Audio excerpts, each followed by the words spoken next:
Hi, this is Trinesha Cottrell, and today I wanted to talk about trusting yourself. So, what made me want to do a video about trusting yourself is so I was doing some self-reflection earlier today, and I was sitting there and I was really thinking about my past, like past choices and jobs, friendships, whatever have you. And I started to really think about some of the mistakes, missteps that I've made in the past, and how sometimes when you make those mistakes in the past, it makes it really, really hard to trust yourself.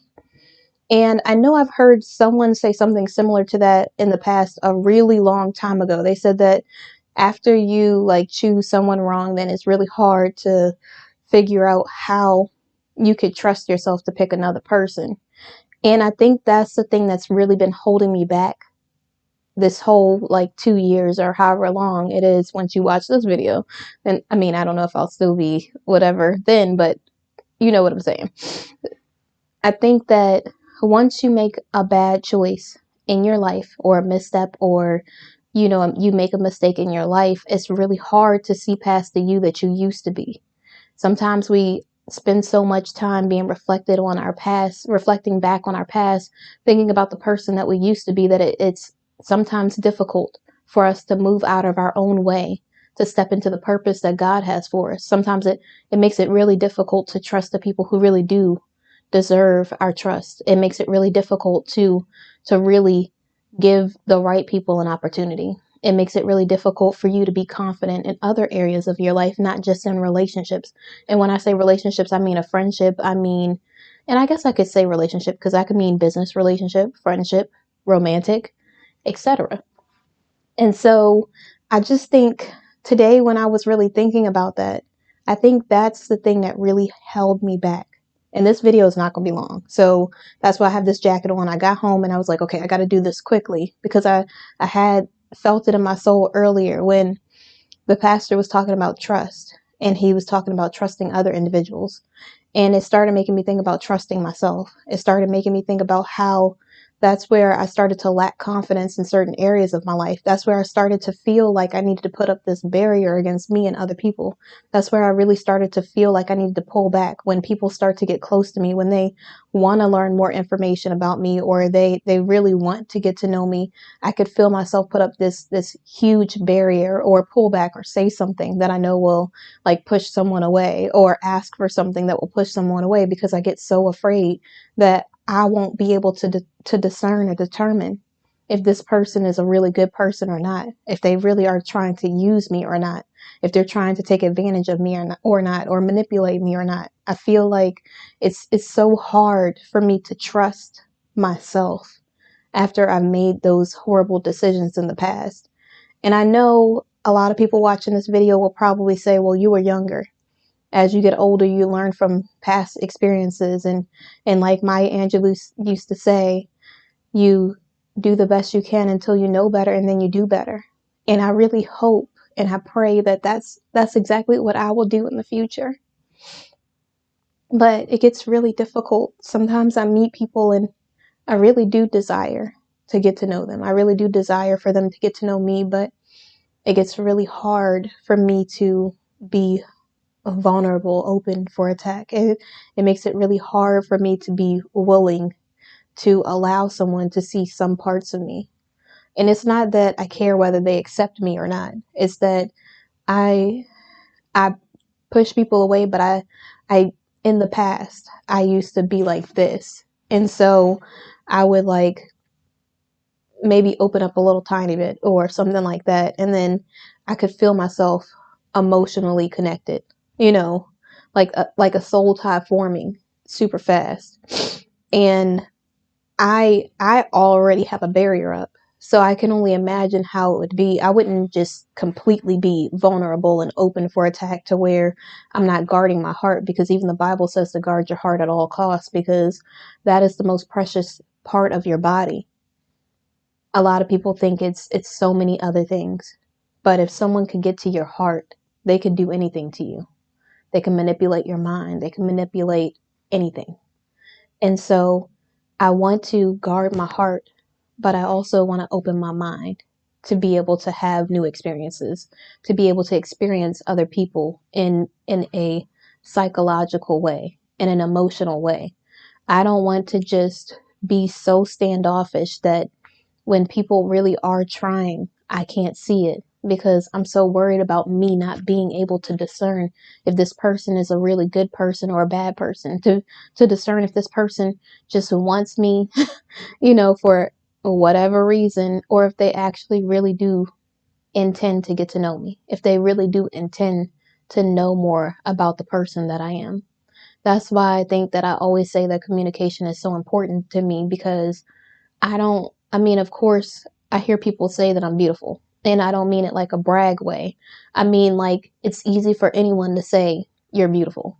It's hard for someone to say, you intellectually stimulate me. It's hard for people to say that, wow, I never thought of it that way, or to feel like they have a safe place to go or talk, or for people to feel like you want them for more than just what you want, you know, not, and you actually care about the other person's well-being.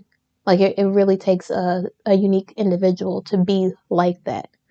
And I know how rare it is, but I also know that God is a God of abundance. He's the type of God that can make the impossible possible. So I'm not saying that it's not possible for there to be a guy who does actually want to get to know me as a person, who actually doesn't mind communicating with me or opening up to me. But it's so funny because I watched this video yesterday, and when I was really going through it, like, oof, I do not miss that time period in my life, but I know that it was used to help build me and make me stronger on this end. Like now that I can look back and see it, at the time I was like, oh my gosh, I couldn't see how I was going to get out of that. But this one girl who I would watch at that time, she would talk about a lot of like motivational things, and she would just talk about the self-work that she was doing. And I was just like, it takes a really big person to acknowledge their flaws and not to blame someone else for their missteps, their mistakes, or faults that they have of their own.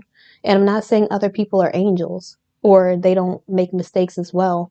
I'm just saying that when you can really look within yourself and really determine that some of the things are the source of your attitude. Some of the things are the source of maybe you're controlling, maybe you're toxic, maybe you're codependent, whatever it is that you have to acknowledge your flaws and acknowledge the things that you could do, that you do wrong as well, or the things that you could work on.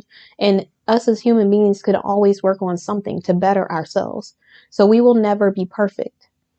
So that's why when I see people who blame other people, I'm like, okay, well, you're not there yet. And when I see people acknowledge some of the things that they've done wrong, even if the other person has done something wrong, it lets me know how mature they are.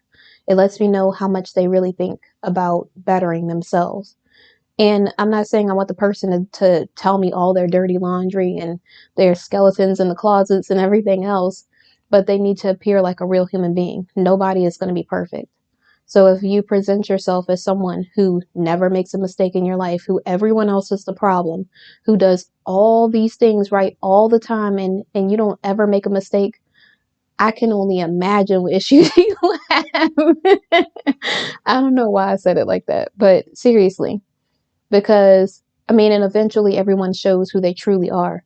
But it really takes a big person, a really mature person, to really accept the things that they do wrong, to really acknowledge the fact that they have flaws, to acknowledge the fact that, hey, I'm not perfect, but this is what I want to do in my life.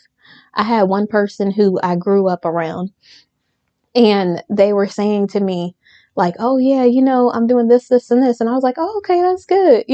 Like, that's excellent. And so we were talking about some other stuff. And then they started saying something like, yeah, I'm trying. Don't laugh. But seriously, I was just like, oh, that's pretty cool that person said that.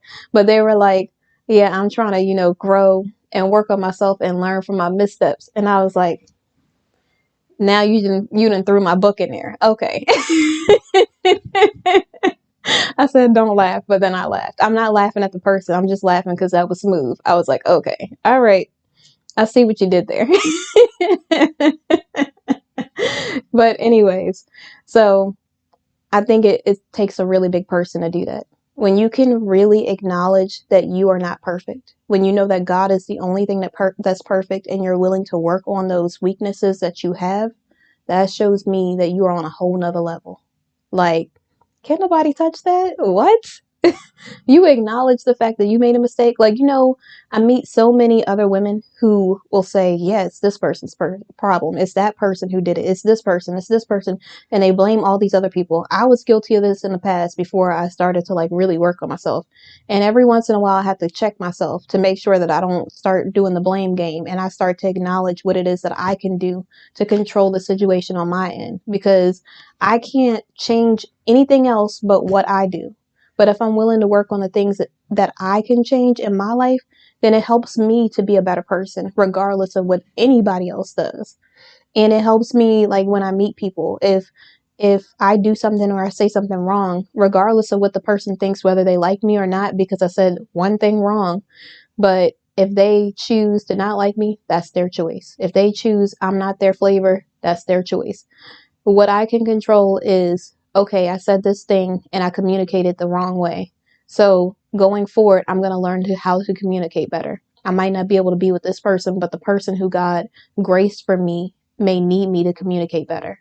And I'm not saying I would change things about myself. Like, let's say the person said, I like when you wear black.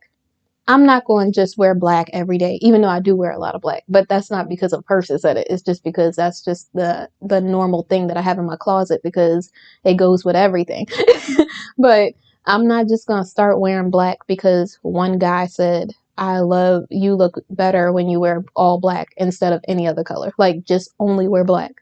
Like, I can't change who I am or what it is that I do with my life just to please somebody else, if that makes any sense. And I think what we could do, and I say we because whenever I do these videos, I'm really talking to myself. I really allow God to use me as an oracle, and in a vessel, and I just allow him to do whatever, say whatever it is that he intends for me to say, so I can help somebody else. And usually it's from all my missteps. It's from the things that I do wrong every day, so I can help other people. And then it helps me too when God says, look at this video or something, and I go back and I see a video where I'm talking to my future self.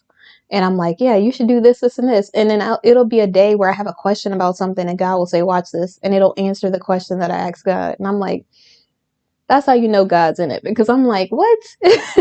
I wasn't even thinking about that. Where did that even come from? Why did that even come to my mind? I didn't even think I would be at a point where I would even need that kind of advice or that kind of talking to, But it's just so amazing how God moves in everybody's life.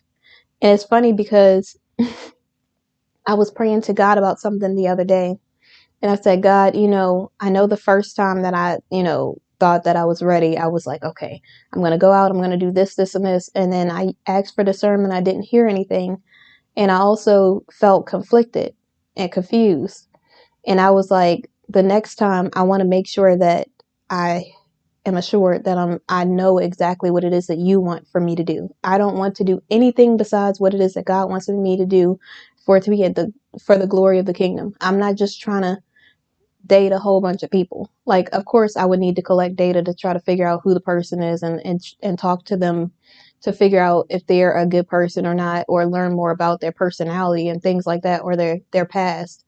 But I'm not I'm not trying to just jump into anything.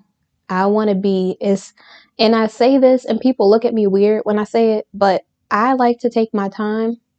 And when I say take my time, like, I want to get to know who people really truly are at their core. This is for friendships. This is for romantically, whatever else, because I don't know you, like, I know it's like probably a little rude to say it like that, but I don't know you. It doesn't matter what everybody else says about you. I don't know you personally.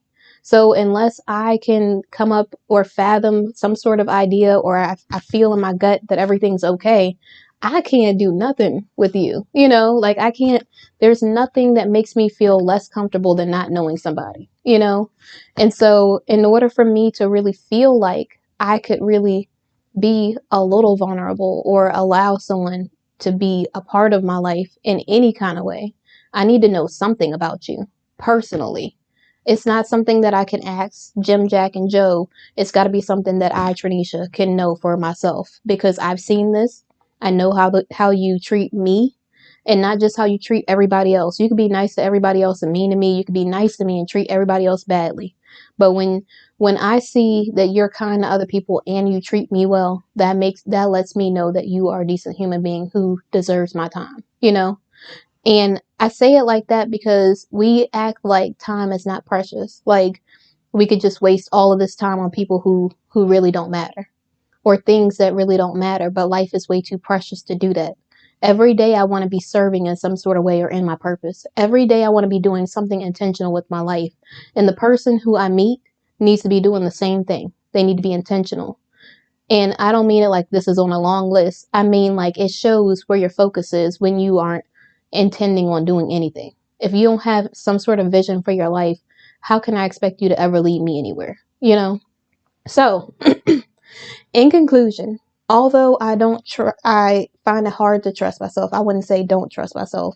I feel like a little standoffish sometimes, and I'm working on it and I'm praying on it, because that's where I need to go first, is to seek God so that He can give me the guidance that I need, so I can make sure I'm stepping into it with faith on my side, with God on my side, and not just of my own doing or of my own cognizance, or just of what it is that I want and not what I actually need.